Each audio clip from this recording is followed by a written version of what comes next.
Mike Barlock here to talk to you. You know, I no longer have to deal with having a female in my life to bring me down and to just make life difficult for me just because she's not happy having been born female. I don't have to deal with that. So between my two jobs where I make a lot of money all for myself, enjoy my beautiful home all to myself, I have a multitude actually. I have a multitude of hobbies. A multitude of hobbies that I enjoy on the regular.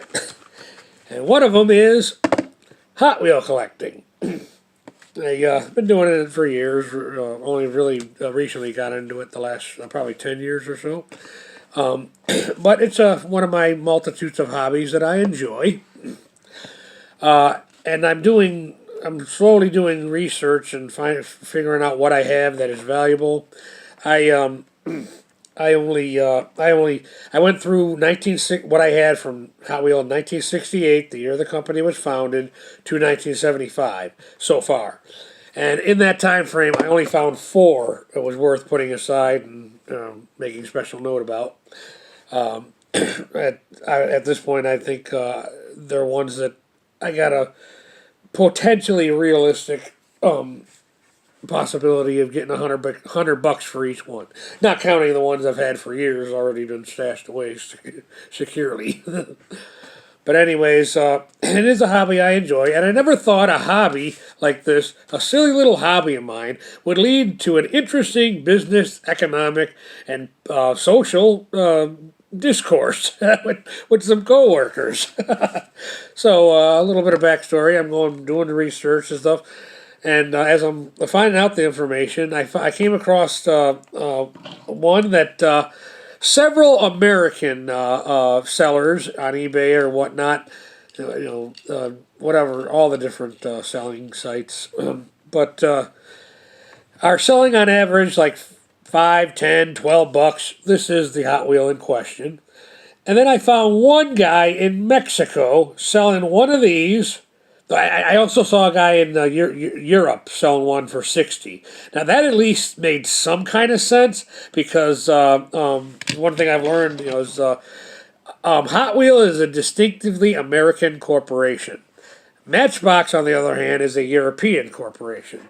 So I would imagine over there in Europe, Hot Wheels are a little harder to come by than they are here in the States, and I think it would be the exact opposite with Matchbox over there. Matchbox is probably more common in Europe than Hot Wheel is, and here in America, Hot Wheel is more common than Matchbox.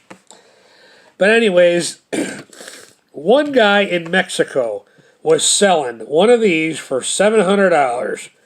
Now initially I'm thinking, okay, well, good luck. I support free market enterprise. If you can find some fool, we will give you $700 for this thing. More power to you.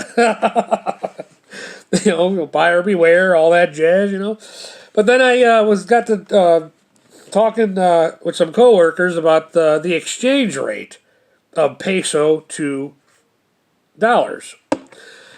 And apparently my coworker said that 20 pesos equals $1, $1 American dollar.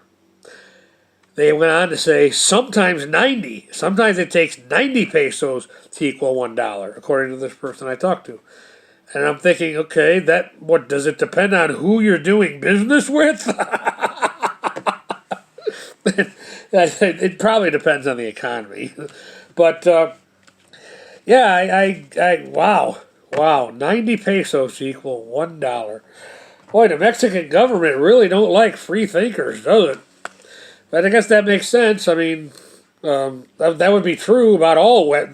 That's true about, United States government sure the heck doesn't like its people, especially free-thinking people. Like George Carlin said, no, the government doesn't want people educated enough to sit around the table, and do the math and figure out how royally they're getting. No, they don't want. You know what they want? Obedient workers. That's what they want. But it makes sense that the Western governments would hate the people people they govern, and Western influence governments as well. It was explained why things are even worse in Europe. But and the Mexican government, of course, is in bed with the cartel, so of course they don't like free thinkers. So apparently that $700 that guy is asking for this thing in Mexico is the equivalent of about $35, 35 American dollars. But it said $700 in the ad. Everything, even though the writing was all in Spanish, it said $700, the American dollar sign. I don't know what the peso sign is. I did a little research before I made this video. The P, the letter P with lines drawn through it, but I'm not even sure if that's 100% correct. But part of the fun of this hobby is, these pictures that they sell online are really got to be detailed, for if you really want to sell it, because you got to prove you have something that's truly is valuable. And of the four, actually one was very surprising. I was very surprised that, wow, this one is worth, okay. But that's kind of part of the fun of the hobby. But anyways, like I said, I never thought a silly hobby of mine would lead to an interesting business, economic, and social discourse with my coworkers. And somebody else over there was suggesting that that I take a vacation in Mexico. And I said, no, my money is important to me. Besides, if I was going to take a vacation, as somebody who missed out on the eighth grade field trip to Washington D.C., I can think of 100 places I'd never saw right here in America. I still to this day, my grandmother paid for that. The authorities took me and my sisters away from our father soon after. I never did get to go on the eighth grade field trip.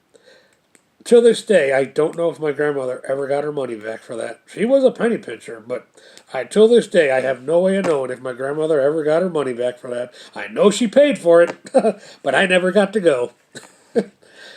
But my coworker was saying, well, you get more for, in Mexico, you get more for your money.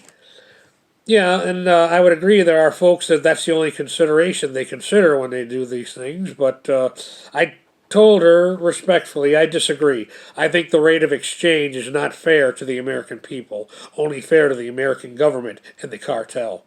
If I were to take a trip to Mexico, most of the 90% of the money I spent would go to the cartel. So why the hell would I go to Mexico as somebody who is for decency, for humanity, for family? Why would I go to Mexico and spend my money, my American dollars? Answer, I won't. Mike Parallak. Thank you for your time.